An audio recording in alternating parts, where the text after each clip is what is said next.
இன்றைக்கு பிஜேபி என்னென்ன கொள்கைகளை சொல்கிறதோ அதைத்தான் அன்றைக்கு காங்கிரஸ்லேயே சொல்லிக் கொண்டிருந்தார். உயர்ஜாதி பார்ப்பனர்கள் தன்னுடைய ஆதிக்கத்தின் கீழே வைத்திருந்தார்கள்.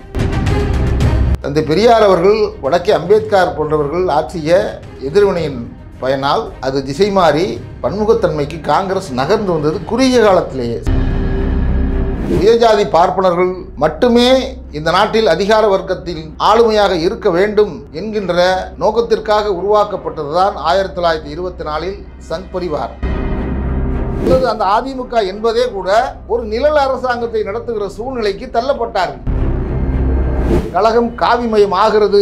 ஒரு திராவிட இயக்கம் கருத்தியலாக இல்லாமல் அது இன்னொரு பாதையிலிருந்து விலகி வலதுசாரி போக்கில் பயணித்துக் கொண்டிருக்கிறது என்கிற அபாயத்தை திமுக கையில் எடுத்து எச்சரித்தது. அடிமையா இருக்கிறதே எங்களுக்கு சுகமா இருக்கு அப்படின்னு நீங்க சொல்லிக்கிட்டு இருந்தீங்கன்னா அடிமையா தான் இருக்கணும். நான் ஏன் அடிமையா இருக்கணும்னு ஒருத்தன் கேட்கிறான் பாருங்க, அதுதான் பெரியார் இந்த மண்ணில் விதைத்தது. இன்றைக்கு சங்கிகள் திராவிட இயக்கத்திற்குள்ள நுழைந்து அதிமுகவை கைப்பற்றி அந்த கட்சியை சிதலமடை செய்து விட்டார்கள். அடுத்து திமுகவுக்குள்ளே அது போன்ற தரவுகள் நடக்கலாம். சாப்ட் இந்துவாக திமுக இருக்கிறதா என்றால் ஒரு காலம் திராவிட முன்னேற்ற கழகம் இருக்க முடியாது. அந்த பாதையில் இருந்து திமுக விலகுமேயானால் அது திமுகவிற்கு எதிர்வினையாகத்தான் முடியும்.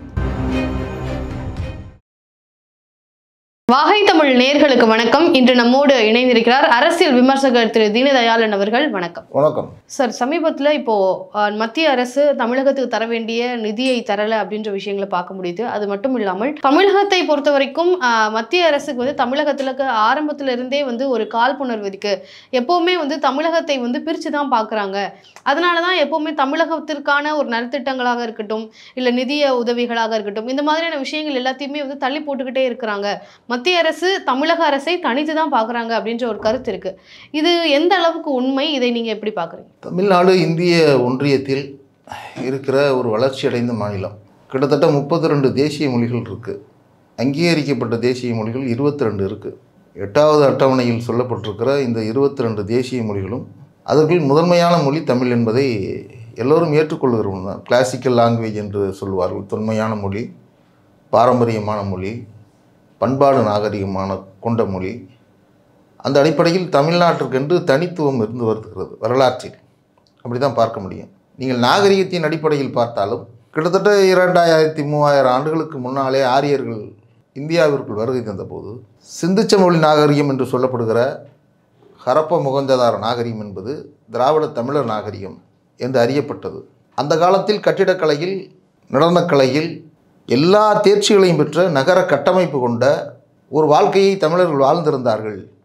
நாகரிகமற்ற கூட்டமாக வந்த ஆரியர்கள் நம்மை எப்படி அடிமையாக்குவது என்று சிந்தித்து பார்ப்பனியத்தை புகுத்தி, ஜாதியை புகுத்தி, பெண்ணடிமைத்தனத்தை புகுத்தி, கடவுள் நம்பிக்கையின் பெயரால் ஒரு கூட்டம் ஆதிக்கம் செய்து வந்ததை இந்தியாவில் திராவிடம் என்ற பெயரில் தமிழர்கள் எதிர்த்து வந்தார்கள், போராடினார்கள். இது ஒரு வரலாற்று ஆய்வு. இந்த வரலாற்று போராட்டம் இருக்கிறதல்லவா, அது இன்றைக்கு நேற்றைக்கு அல்ல. ஏதோ கடந்த நூற்றாண்டில் நடந்தது, அதற்கு முன்னால் நடந்தது அப்படி என்று பொருள் கொள்ள முடியாது. அங்கேதான் பிரச்சனை ஆரம்பமாகிறது. இது காலம் காலமாக ஒடுக்கப்பட்டு வந்த தமிழர்கள் கல்வி இழந்து, உரிமை இழந்து, ஜாதியாக பிரிந்ததனால் பிற்படுத்தப்பட்டவர் என்றும் ஒடுக்கப்பட்டவர் என்றும் தனித்தனியாக ஒரு ஃப்ராக்ஷனாக பிரிந்து சிதைக்கப்பட்டு, தமிழர் என்ற ஓர்மை சிதைக்கப்பட்டு, இதெல்லாம் எதன் பேரில் நடந்ததென்றால் ஆரிய பார்ப்பனியத்தின் பெயரால் நடந்தது என்பதைத்தான் வரலாற்று ஆய்வுகள் நிரூபிக்கின்றன. இலக்கியங்களும் தரவுகளும் அதன் அடிப்படையில் தான் எழுதப்பட்டது. ஆக இந்த வரலாற்று போரை நடத்தி காட்டியவர்கள் தமிழர்கள். இந்த திராவிடத்தின் பெயரால் 200 ஆண்டுகளுக்கு முன்னாலே திராவிட ஒப்பிலக்கணம் என்ற பெயரில் கால்டுவெல் எழுதிய கம்பேரிட்டிவ் ஸ்டேட்மெண்ட் அப்படின்னு திராவிடியன் சொல்கிறாங்களே, அந்த ஒப்பிலக்கணத்தை எழுதியதன் மூலம் அது வெளி உலகிற்கு அரசியல் அடையாளமாக ஒரு ஐடியாக வர ஆரம்பித்தது. அதுக்கப்புறம் நமக்கு தெரியும் ஜனநாயக அரசியலில் அது எப்படி படிப்படியாக பரிணாம வளர்ச்சி அடைந்து ஒரு போராட்டத்தை நடத்தியது. இன்றைக்கு இருக்கிற காங்கிரஸ் கட்சி அன்றைக்கு ஒரு நூற்றாண்டுகளுக்கு முன்னால் எப்படி இருந்தது என்றால், இன்றைக்கு பிஜேபி என்னென்ன கொள்கைகளை சொல்கிறதோ அதைத்தான் அன்றைக்கு காங்கிரஸ்லேயே சொல்லிக் கொண்டிருந்தார். உயர்ஜாதி பார்ப்பனர்கள் தன்னுடைய ஆதிக்கத்தின் கீழே வைத்திருந்தார்கள். ஆனாலும் கூட தந்தை பெரியார் அவர்கள் வடக்கே அம்பேத்கர் போன்றவர்கள் ஆற்றிய எதிர்வினையின் பயனால் அது திசை மாறி பன்முகத்தன்மைக்கு காங்கிரஸ் நகர்ந்து வந்தது. குறுகிய காலத்திலேயே, சுதந்திர காலகட்டத்திற்குள்ளேயே நகர்ந்து வந்தது. இன்றைக்கு அன்றைக்கு விதைக்கப்பட்ட பாசிச கொள்கைகளை உயர்ஜாதி பார்ப்பனர்கள் மட்டுமே இந்த நாட்டில் அதிகார வர்க்கத்தில் ஆளுமையாக இருக்க வேண்டும் என்கின்ற நோக்கத்திற்காக உருவாக்கப்பட்டது தான் 1924 சங் பரிவார், ராஷ்ட்ரிய சுயம் சேவக் சங் என்று சொல்லுகிற இந்த அமைப்பு. அன்றைய காலகட்டத்தில் பெரியார் காங்கிரஸில் இருந்தார். 1924 குடியரசு இதழை தொடங்கினார். படிப்படியாக அரசியல் வளர்ந்தது. இன்றைக்கும் தமிழ்நாட்டில் பாஜக கால் ஒன்ற முடியவில்லை என்பதை நீங்கள் வரலாற்றின் போக்கில் பார்த்தால்தான் இந்த பிரச்சனைகளுக்கெல்லாம் ஒரு முடிவு தெரியும். அப்படி தான் நம்ம வர முடியும். நான் இவ்வளோ சொல்கிறதுக்கு என்ன காரணம்னா, அப்புறம் காங்கிரஸ் பன்முகத்தன்மைக்கு வந்துச்சு. நேரு காலத்தில் எப்படி சட்டங்கள் இயற்றப்பட்டது, அது தமிழர்களுக்கு என்ன பயனை விளைவித்தது, எதிர்விளைவை எப்படி ஆற்றினார்கள் அப்படிங்கிற அரசியலை நம்ம பார்த்துக்கிட்டே வர்றோம். ஆனால் இன்றைக்கு இந்தியாவில் பல்வேறு மாநிலங்களில் பாஜக கால் பதித்திருக்கிறது.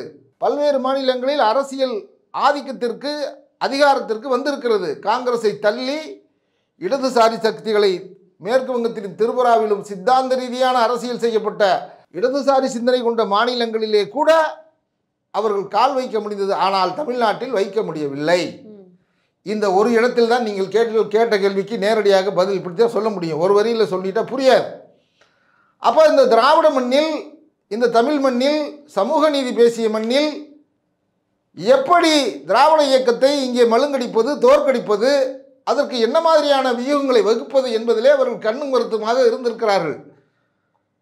எம்ஜிஆர் கலைஞர் அரசியல், ஜெயலலிதா கலைஞர் அரசியல் என்ற ஒரு சூழல் மாறுகிற போது அது தனிநபர் இயக்கங்களுக்காக துவங்கப்பட்டதாக கருதப்பட்ட அதிமுக என்பது இரண்டாக உடைந்து ஒரு கட்சி அல்லது அந்த அதிமுக என்பதே கூட ஒரு நிழல் அரசாங்கத்தை நடத்துகிற சூழ்நிலைக்கு தள்ளப்பட்டார்கள். அன்றைய காலகட்டத்திலும் கூட திமுக பாஜகவை எதிர்ப்பதிலும் அதிமுகவை எச்சரிப்பதிலும் கவனமாகவே இருந்தார்கள். கழகம் காவிமயம் ஆகிறது. ஒரு திராவிட இயக்கம் கருத்தியலாக இல்லாமல் அது இன்னொரு பாதையிலிருந்து விலகி வலதுசாரி போக்கில் பயணித்து கொண்டிருக்கிறது என்கிற அபாயத்தை திமுக கையில் எடுத்து எச்சரித்தது. அதன் விளைவாக இடதுசாரி சக்திகளும் ஒடுக்கப்பட்ட பிற்படுத்தப்பட்ட மக்களுக்கான சமூக நீதி பேசுகிற கட்சிகளும் காங்கிரஸ் போன்ற பன்முகத்தன்மையில் இருக்கிற கட்சிகளும் எல்லாம் இணைந்து ஒரு அணியாக இந்தியாவில் ஒரு மாடலாக, ஒரு முன்மாதிரியாக ஒரு அணியை அமைத்தார்கள். அதன் விளைவாக 2019 பாரதிய ஜனதாவுக்கு பெரிய தோல்வி, அதிமுகவுக்கு பெரிய தோல்வி. 2021 சட்டமன்றத்தில் ஒரு வாக்குகள் வாங்கினாலும் தோல்வி. ஆக அதிமுக தரப்பில் எதை சிந்திக்கிறார்கள்? ஏன் நமக்கு இந்த தோல்வி வருகிறது? ஒருவேளை பிஜேபியை தள்ளி வைத்துவிட்டு நாம் தனியாக தேர்தலை சந்திக்கலாமா என்றால் நம்பகத்தன்மை தான் அதிமுகவில் இன்றைக்கு வரையும் நடந்து கொண்டிருக்கிறது. காரணம், அங்கே ஆர்எஸ்எஸ் சங்கிகள் புகுந்து விட்டார்கள். அவர்கள் அந்த கட்சியை கைப்பற்றுவதற்கான அனைத்து திட்டங்களையும் வகுத்து அந்த கட்சியை இன்றைக்கு பல்வேறு இடங்களில் தங்களுடைய வாக்கு வங்கிகளை நிலைநிறுத்துவதற்கான ஒரு ஆர்எஸ்எஸ் வியூகத்தை அமைத்து, அது சோசியல் இன்ஜினியரிங் என்று சொல்லுவார்கள். ஜாதிய கட்டமைப்பை வலுப்படுத்துவது, ஜாதிய மோதலை உருவாக்கி பிற்படுத்தப்பட்டோர், ஒடுக்கப்பட்டோர், ஜாதி சண்டை நடக்கிறதல்லவா பட்டியல் சமூகத்திற்கும் பல இடங்களில் அறியாமையால், ஜாதியினுடைய வீரியத்தால், ஜாதி உணர்வுக்கு ஆட்பட்டவர்கள் பல்வேறு இடங்களில் நடக்கிற சம்பவங்களை பார்க்கிறோமா? இந்த சம்பவங்களை எல்லாம் பின்னால் இருந்து இயக்குகிற மிகப்பெரிய அரசியலை இன்றைக்கு ஆர்எஸ்எஸ் கட்டமைக்கிறது. கல்வி குழுவில் அது நுழைந்திருக்கிறது, தொண்டு நிறுவனங்களில் நுழைந்திருக்கிறது, ஆன்மீக அமைப்புகளில் அது நுழைந்து வீரியமாக வேலை செய்கிறது. இதையெல்லாம் தடுக்க வேண்டிய பொறுப்பு திராவிட கட்சிகளுக்கு மட்டுமல்ல, ஜனநாயக சோசியல் டெமோக்ராட்டிக் இடதுசாரி பார்வை கொண்ட கட்சிகள், சமூக நீதி பேசுகிற கட்சிகள், பன்முகத்தன்மை கொண்ட மதச்சார்பற்ற சக்திகள் அனைவருக்கும் இந்த பொறுப்பு இருக்கிறது. எனவே திமுக இந்த அணியை வலிமையாக வைத்திருக்கிறார்கள். எனவே இதை எப்படி உடைப்பது? ஆக திமுகவிற்கு எப்படி பழி சுமத்துவது? ஆக திட்டத்திற்கு நிதியை நிறுத்துவோம். அதனால தான் வந்து காழ்ப்புணர்வு இருக்குது அப்படின்னு சொல்ல வரீங்க இல்லையா சார்? ஆனால் இப்போ சமீபத்தில் முதல்வர் மு.க.ஸ்டாலின் அவர்களுக்கு பிறந்தநாள் கொண்டாடப்பட்டது. அதை வந்து மா சுப்பிரமணியன் அவர்கள் வந்து ஒரு விழாவாக எடுத்து நடத்தினார். அந்த விழாவுக்கு ரங்கராஜ் பாண்டே அவர்கள் வந்து வருகை தந்திருந்தாங்க. அந்த விழாவை பொறுத்த வரைக்கும் எல்லோருமே வந்து திராவிட மாடல்களையும் திராவிட கட்சிகளையும் திராவிடத்தையும் புகழ்ந்து திராவிடத்தினுடைய சிறப்புகளை வந்து சொல்லியிருந்தாங்க அந்த நிகழ்ச்சியில. அதுல ரங்கராஜ் பாண்டே அவர்களும் திராவிடத்தினுடைய சிறப்பை பேசி திராவிட கட்சிகளை பாராட்டி பேசியிருந்தாரு. இது முரணான ஒரு விஷயமாக தான் பார்க்கப்படுது. ஸோ அப்படி இருக்கும் பொழுது இதை நம்ம எப்படி புரிஞ்சு கொள்றது? ஏன்னா ரங்கராஜ் பாண்டே அவர்களுடைய சித்தாந்தமோ அவர்கள் எதை ஆதரிக்கிறார் அப்படின்றது எல்லோருக்குமே தெரிகிற நிலையில இப்போ அவருமே அந்த ஒரு சித்தாந்தத்தை பேசும் பொழுது, அந்த ஒரு சித்தாந்தத்தை புகழ்ந்து பேசும் பொழுது இதை நம்ம எப்படி புரிஞ்சு கொள்றது அப்படின்ற ஒரு விஷயம் இருக்கு. ஒரு சில மாதங்களுக்கு முன்னால் சென்னையில் கலைஞர்களுடைய பெயரில் நாணயம் வெளியிட்டார்கள் அல்லவா? அந்த விழாவுக்கு ராஜ்நாத் சிங் வந்தாரா? இதெல்லாம் வந்து அரசு நிகழ்ச்சி அப்படிங்கிறதுல வந்து நம்ம வந்து பிரித்து பார்க்க முடியாது. மோடியும் ஸ்டாலினும் கலந்து கொண்ட, பிரதமரும் முதல்வரும் கலந்து கொண்ட நிகழ்ச்சிகள் நடைபெற்றன. நிதி கேட்பதும் அதை அந்த இடத்துலையே வந்து கோரிக்கையாக வைப்பதும் அரசு நிகழ்ச்சி. அதே போல் பிறந்தநாள் விழா நிகழ்ச்சி என்பதெல்லாம் இது வந்து நம்ம வந்து அரசியலாக பார்க்க முடியாது. ஏற்கனவே நடந்த நிகழ்ச்சிகளிலேயும் பாரதிய ஜனதா கலந்திருக்கிறார்கள், இந்த முறையும் கலந்திருக்கிறார்கள். அந்த இடத்தில் வந்து பாண்டே இங்கே உள்ள அரசியல் சூழல் குறிப்பிட்டு பேசி இருக்க வேண்டிய அவசியம் இல்லை. எனக்கு என்னமோ அவர் பேசியதில் உடன்பாடும் இல்லை. பிறந்த நாளுக்கு வந்தால் தமிழக முதல்வருடைய சிறப்பை, தமிழர்களுடைய ஆற்றலை, அரசியலை ஒதுக்கி வைத்துவிட்டு அவர் ஆற்றிய பணியை, மக்களுக்கு செய்திருக்கிற சாதனைகளை சொல்லி அவர் நீடூழி வாழ வேண்டும் என்று நான் வாழ்த்துகிறேன். அரசியல் மாச்சரியங்கள் இருந்தாலும் என்று பேசியிருந்தால் அது சரியாக இருக்கும். ஆனால் ரங்கராஜ் பாண்டே எப்பொழுதுமே ஆர்எஸ்எஸ் சித்தாந்தத்தை உள்வாங்கியவர். அந்த கட்சியினுடைய அந்த ஆர்எஸ்எஸ் சித்தாந்தத்தை பிரச்சாரமாகவே தன்னுடைய பயணத்தை தொடங்கி இருக்கிறவர். இது எல்லாருக்கும் தெரியும். அப்போ இங்கே வந்து ஏதாவது ஒரு வெடிகுண்டை வீசணும், ஏதாவது போட்டு விடணும். நீங்கள் இந்த கேள்விக்கெல்லாம் வந்து இதுதான் பதில், இப்படி தான். சார், அப்போது இந்த ஒரு விஷயத்தை வந்து இப்போது இவர் வந்து திராவிட கட்சிகளை புகழ்ந்தோ திராவிட கட்சிகளுடைய சிறப்பை பேசும் பொழுது திராவிட இயக்கமாக இருக்கக்கூடிய திராவிட முன்னேற்ற கழகமும் ஒரு சாஃப்ட் ஹிந்துத்வாவுடைய கொண்ட கட்சி தான் அப்படின்றது மாதிரி நம்ம புரிஞ்சுக்கலாமா? இங்கே பெரிய கருத்தியல் இயக்கங்கள் இருக்கிறது, இடதுசாரி கட்சிகள் இருக்கிறது, விடுதலை சிறுத்தைகள் கட்சிகள் இருக்கிறது, காங்கிரஸ் இருக்கிறது, ஆன்மீக சிந்தனை உள்ளவர்கள் எல்லா கட்சியிலும் இருப்பார்கள். இந்த இந்துத்துவ மனப்பான்மை என்பதையெல்லாம் யாரும் தூக்கி போட்டுவிட்டு அப்படியே 100% வந்து பெரியாரியவாதிகளாகவும் இடதுசாரியவாதிகளாகவும் அம்பேத்கரியவாதிகளாகவும் இருக்க மாட்டார்கள். இந்த சமூக அமைப்பே எப்படின்னா, இப்போ நீங்கள் ஒன்றும் இல்லை, பெரியாருடைய வழித்தோன்றல் சொல்கிறான். பெரியாருடைய வழித்தோன்றல் எத்தனை பேர் வந்து நாத்திகவாதிகளாக இருக்கிறார்கள்? அந்த கேள்விக்கு நம்ம வருவோமே. அப்படி இல்லை. பெரியார் சொன்ன நாத்திக கொள்கையை கொஞ்சம் தள்ளி வைத்துவிட்டு அவர் சொன்ன சமூக நீதி, பெண் விடுதலை, ஒடுக்கப்பட்ட பிற்படுத்தப்பட்ட மக்களுக்கான சமூக உரிமைகள், அப்படி தான் நம்ம நீங்கள் பார்க்க முடியும். அப்போ இந்த இந்துத்துவத்தை உள்வாங்கி கொண்டு தான் மக்கள் இந்துத்துவத்தை எதிர்க்கிறார்கள் என்று நான் சொல்லுகிறேன். இந்த சமூக அமைப்பு எப்படி இருக்கும்னா, ஜாதியை உள்வாங்கி கொண்டு ஜாதியை எதிர்ப்பார்கள், மதத்தை உள்வாங்கி கொண்டு மதத்தை எதிர்ப்பார்கள், கடவுள் நம்பிக்கையை உள்வாங்கி கொண்டு தான் கடவுள் நம்பிக்கையை விமர்சிக்கிற போக்கு இருக்கிறது. அதனாலே வந்து அது ஒரு உளவியல் ரீதியாக பிரச்சனை. எனவே கோயிலுக்கு போகிறவங்கலாம் பிஜேபி அப்படிங்கிற மாதிரி இப்போ கொண்டு வர்றாங்க. அப்படி தானே? அப்படி தான் சொல்ல வர்றீங்க. யாரும் வந்து கடவுள் மறுப்பாளராக திராவிட இயக்கத்தில், குறிப்பாக திராவிட முன்னேற்ற கழகத்தில் அந்த திட்டமே கிடையாது. பெரியார் இயக்கத்தில், திராவிடர் கழகத்தில் அப்படி ஒரு கொள்கையை வைத்திருக்கிறார். அது பெரியாரால் உருவாக்கப்பட்டது. அது இன்றைக்கும் இருக்கும், என்றைக்கும் இருக்கும். நாத்திக கொள்கை என்பது திராவிடர் கழகத்தில் தானே ஒழிய திராவிட முன்னேற்ற கழகத்தில் கிடையாது. எந்த கட்சியிலும் கிடையாது. எந்த கட்சியாவது நாத்திக கட்சியாக இருக்க முடியுமா? ஆனால் இவங்கெல்லாம் வந்து பிஜேபி ஆதரவாளர்கள் சாப்பிட்டு இந்துத்துவம்னா தான் நான் சொல்கிறேன். மதத்தை உள்வாங்கி கொண்டு தான் மதத்தை எதிர்ப்பார்கள், ஜாதியை உள்வாங்கி கொண்டு தான் ஜாதியை எதிர்ப்பார்கள். அப்படி தான் இந்த சமூக அமைப்பு இருக்குது. நீங்கள் வெளியில் ஜாதி வெறி எதிர்த்து பேசுவான், ஆனால் வீட்டுக்குள்ளே போனவுன்னா ஜாதியாக சொந்த பந்தங்களோட கூடி உட்கார்ந்துருப்பான். வெளியில் மதவெறி எதிர்ப்பான், ஆனால் சமூக உறவுகளுக்குள்ள மதம் சார்ந்து தான் அவன் பயணிக்க முடியும். உடனே அவனை மதவாதி அப்படின்னு நம்ம சொல்ல முடியாது. ஒரு பண்டிகை திருநாளோ, ஒரு சமூக உறவுகளோ, அவருடைய திருமண நிகழ்ச்சிகளிலோ, ஏதோ ஒரு காலகட்டங்களிலோ அவங்களுக்கு வந்து சேர்ந்து இயங்கும்போது அந்த சமூக அமைப்பு இருக்கு இல்லையா, அதுக்குள்ளே தான் அவங்க பயணிக்க முடியும். அதனால் இவன் வந்து சங்கீத்தனம், சாப்பிட்டு இந்துத்துவம் அப்படின்னா இந்த சமூக அமைப்பு அப்படி தான். அப்போ இதையெல்லாம் விடுத்துட்டு நம்ம எதை பார்க்க முடியும்? கடவுள் நம்பிக்கை என்பது அவனுடைய தனிப்பட்ட விருப்பம். ஆன்மீக உணர்ச்சி என்பது பல்வேறு மதங்கள் இருக்கிறது. மதம் என்பதே ஒரு மார்க்கம் தான். இறைவனை அடைவதற்கு, முக்தி பெறுவதற்கு ஒரு மார்க்கம். இப்படி ஒரு வழியில் போகலாம், அப்படி ஒரு வழியில் போகலாம், அப்படி ஒரு வழியில் போகலாம். பல்வேறு வழிகள் இருக்கிறது. கடைசியில் இந்த இறைவன் அடைவது தான் அப்படிங்கிறது தான் ஒரு திசையில் வந்து சேரும். ஆக இதெல்லாம் வந்து எல்லா கட்சிகளும் இருக்குது. ஆக வந்து எல்லா தலைவர்கள் குடும்பத்திலும் வந்து கோயிலுக்கு போகிறாங்க. யாரையும் நம்ம நாத்திகவாதின்னு சொல்லிட முடியாது, அது பிரச்சனை இல்லை. ஆனால் நீங்கள் கேட்ட கேள்வி சாப்டிந்துவாக திமுக இருக்கிறதா என்றால் ஒரு காலம் திராவிட முன்னேற்ற கழகம் இருக்க முடியாது. ஏனென்று கேட்டால் அந்த பாதையிலிருந்து திமுக விலகுமேயானால் அது திமுகவிற்கு எதிர்வினையாகத்தான் முடியும். இங்கே பாஜகவுக்கு இரத்தன கம்பளம் விரிக்கிற விஷயமாக அது காலப்போக்கில் போய் சேரும். அதனால் வந்து எச்சரிக்கை உணர்வோடு தான் இருக்க வேண்டும். அப்படி தான் இருப்பார்கள். இப்போ நீங்கள் அறநிலையத்துறை அமைச்சர் இருக்கார், அவர் வந்து முழுக்க ஐயப்பன் பக்தர் அப்படி கூட வச்சுக்கோமே, சேகர் பாபு.